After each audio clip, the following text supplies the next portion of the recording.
Hi friends, welcome back to my channel. ഇപ്പോൾ രാത്രി 2 മണി. ഈ സമയത്ത് ഞാൻ ഒരിക്കലും എങ്ങോട്ടെന്ന് വെച്ചാൽ ഒന്ന് കോയമ്പത്തൂർ വരെ പോകണം കേട്ടോ. എന്തിനാ പോകണമെന്ന് വെച്ചാൽ പ്രത്യേകിച്ച് കാരണങ്ങളൊന്നുമില്ല. ഞാനിങ്ങനെ വെറുതെ ചുരം കുത്തിരുന്നപ്പോൾ എൻ്റെ കെട്ടിനോടൊന്ന് പറഞ്ഞു എനിക്കൊന്ന് ഡബിൾ ഡക്കർ ട്രെയിനിൽ കയറണമെന്ന്. അപ്പോൾ പുള്ളി പറഞ്ഞു എന്നാൽ പിന്നെ ബാംഗ്ലൂർ ടു കോയമ്പത്തൂർ ട്രിപ്പായി കളയാം. ഞാൻ ആ കേട്ട പാതി കേൾക്കാത്ത പാതി പെട്ടി പാക്ക് ചെയ്തു. അല്ലെങ്കിൽ യാത്ര പണ്ടേ എൻ്റെ ഒരു വീക്ക്നെസ് ആണല്ലോ. ഈ കാണിക്കുന്ന ഒരുക്കൊക്കെ കണ്ടാൽ തോന്നും ബസ്സിൽ എന്തോ വലിയ ഷോ നടക്കുവാണെന്ന്. ബസ്സിൽ കയറി കിടന്ന് ഉറങ്ങാനാ, അതിനായി പ്രഹസനം. എന്താ അല്ലേ, അല്ലെങ്കിലും ചത്ത് കിടന്നാലും ചമഞ്ഞടക്കണമെന്നാണല്ലോ. ഇതെൻ്റെ ഫസ്റ്റ് വ്ളോഗാണ്. അതിൻ്റേതായ ചെറിയ ബാധകളൊക്കെ വീട്ടിലുണ്ടാവും. അതൊന്നും കാര്യമാക്കണ്ടെന്നേ, പോകെ പോകെ നമുക്ക് ശരിയാക്കാമല്ലോ. ഹെബ്ബാളിൽ നിന്ന് 2:30 ബസ്. അതുവരെ നമ്മൾ കാറിലാണ് പോകുന്നത്. പിന്നെ അവിടെ നിന്ന് കാറ് ഫ്രണ്ടിനെ ഏൽപ്പിച്ച് ബസ്സിൽ കയറി നേരെ കോയമ്പത്തൂരേക്ക്.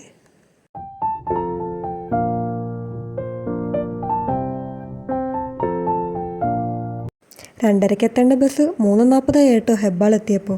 ചെറുതായിട്ടൊന്ന് പോസ്റ്റാക്കി, എന്നാലും സാരമില്ല. ബസ്സിന് ചെറിയൊരു സ്നാക്ക് ബോക്സ് കിട്ടി കേട്ടോ. ബസ്സിൽ ഡേറ്റൻ്റെ സങ്കടം അത് കണ്ടപ്പോൾ അങ്ങ് മാറി. അങ്ങനെ 12 മണിയായപ്പോൾ ബസ് കോയമ്പത്തൂരെത്തി. നല്ല വിശപ്പുണ്ടായിരുന്നു.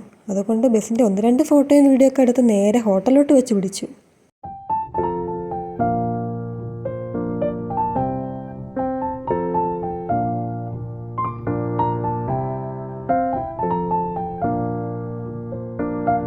അങ്ങനെ ഹോട്ടലിൽ നിന്നൊരു കുഞ്ഞ് മസാല ദോശയും കഴിച്ച് നേരെ റൂമിലോട്ട് വെച്ച് പിടിച്ചു.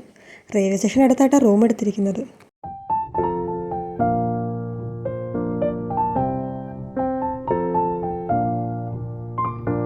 അങ്ങനെ നമ്മൾ റൂമിലെത്തി.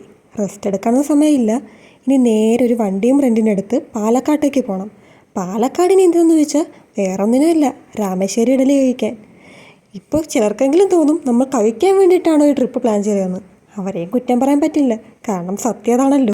അങ്ങനെ നമ്മൾ കേരള തമിഴ്നാട് ബോർഡർ താണ്ടി കേരളത്തിലേക്ക് കയറിയിരിക്കുകയാണ്.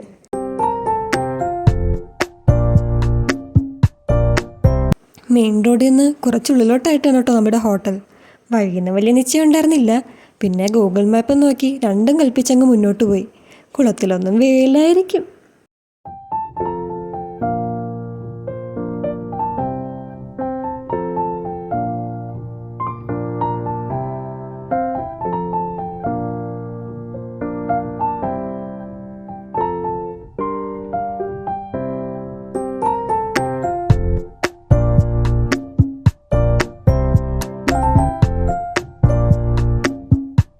നല്ല സോഫ്റ്റ് ഇഡലിയായിരുന്നു കേട്ടോ.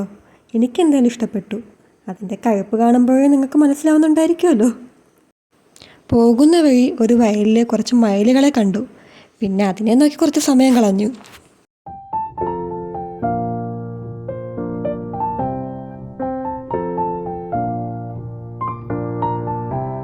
തിരിച്ച് കോയമ്പത്തൂരേക്ക് പോകും വഴി ധന്വന്തരി ക്ഷേത്രത്തിലൊന്ന് കയറി.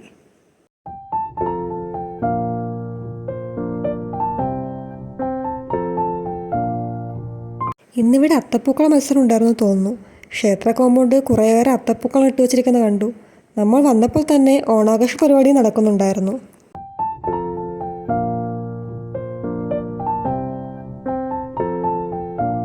അങ്ങനെ ക്ഷേത്രത്തിന് നേരെ അന്നപൂർണ ഹോട്ടലിലേക്ക് വിട്ടു. കൊച്ചൂര് ചന്ന ബട്ടൂരയും ഞാനൊരു മഷ്റൂം മസാല ദോശയുമാണ് ഓർഡർ ചെയ്തത്.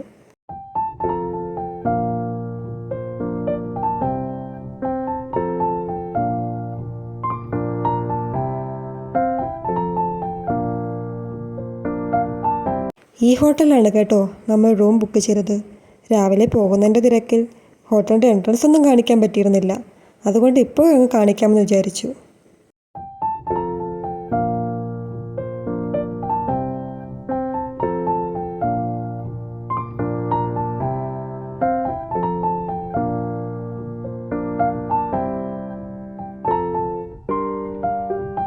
ഇനി നേരെ റൂമിൽ ചെന്ന് സുഖമായിട്ട് ഉറങ്ങണം. വെളുപ്പിന് 5:45 ട്രെയിൻ, അതുകൊണ്ട് നേരത്തെ എണീക്കണം. രാവിലെ 5:30 ആയപ്പോൾ റൂമൊക്കെ വെക്കേറ്റ് ചെയ്ത് ഇറങ്ങി. ഒരു 10 മിനിറ്റ് നടന്നിട്ട് വേണേ റെയിൽവേ സ്റ്റേഷനിലെത്താൻ. ഇറങ്ങിയപ്പോൾ കുറച്ചൊന്ന് ലേറ്റായിപ്പോയി. അതാണേ നടത്തിക്ക് ഇത്ര സ്പീഡ്.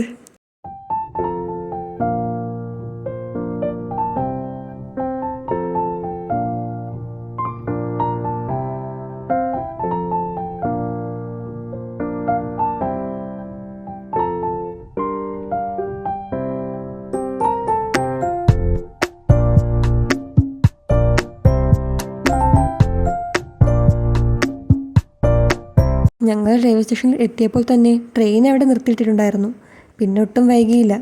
കുറച്ച് ഫോട്ടോയും വീഡിയോസൊക്കെ എടുത്തതിന് ശേഷം ട്രെയിനകത്തേക്ക് കയറി.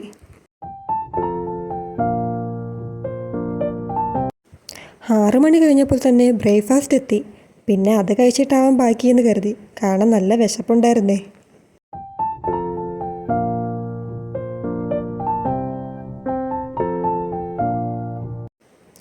ആഗ്രഹിച്ച് ഡബിൾ ഡക്കറിൽ കയറിയിട്ട് മുകളിലുള്ള സീറ്റ് കിട്ടിയില്ലെന്നുള്ള സങ്കടത്തിലായിരുന്നു ഞാൻ. പിന്നെ പുറത്തെ കാഴ്ചകളൊക്കെ കണ്ട് ആ സങ്കടം അങ്ങ് തീർത്തു.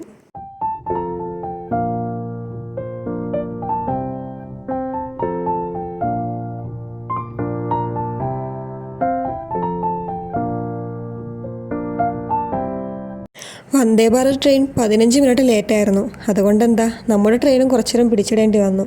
പിന്നെ വന്ദേ ഭാരതിൻ്റെ കുറച്ച് വീഡിയോസൊക്കെ എടുത്ത് ആ സമയം കളഞ്ഞു.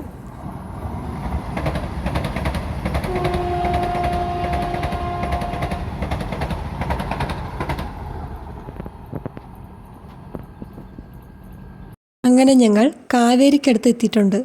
ആദ്യമായിട്ടാണ് കേട്ടോ ഞാൻ കാവേരിയിൽ ഇത്രയേറെ വെള്ളം കാണുന്നത്. സാധാരണ ഞാൻ എപ്പം വന്നാലും വെള്ളമേ കാണാറില്ല.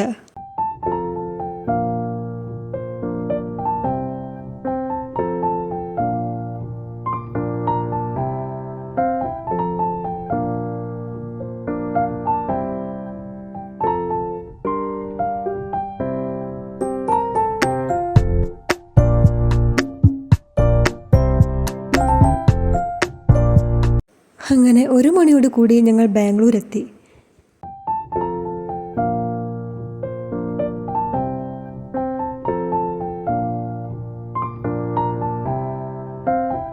അങ്ങനെ റെയിൽവേ സ്റ്റേഷൻ്റെ അവിടെ നിന്ന് ഒരു ടാക്സിയും പിടിച്ച് ഞങ്ങൾ വീട്ടിലേക്ക് പോകാൻ തീരുമാനിച്ചു.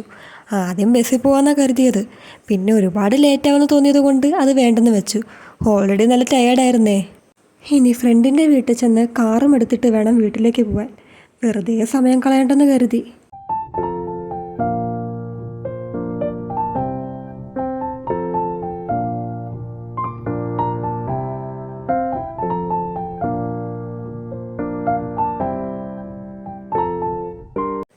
അങ്ങനെ കാറും എടുത്ത് യാത്ര തുടർന്നു. ഇനി ഇവിടുന്ന് കുറച്ച് ദൂരമുണ്ട് വീട്ടിലെത്താൻ.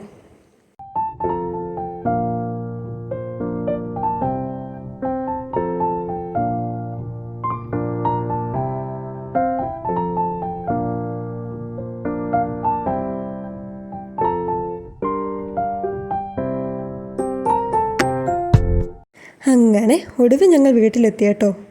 എല്ലാവർക്കും വീഡിയോ ഇഷ്ടപ്പെട്ടെന്ന് കരുതുന്നു. വീഡിയോ ഇഷ്ടപ്പെടുകയാണെങ്കിൽ ലൈക്ക് ചെയ്യുക, ഷെയർ ചെയ്യുക, ഒന്ന് ചാനൽ സബ്സ്ക്രൈബ് കൂടെ ചെയ്ത് സപ്പോർട്ട് ചെയ്യണേ. അപ്പോൾ ഓക്കെ, ബൈ.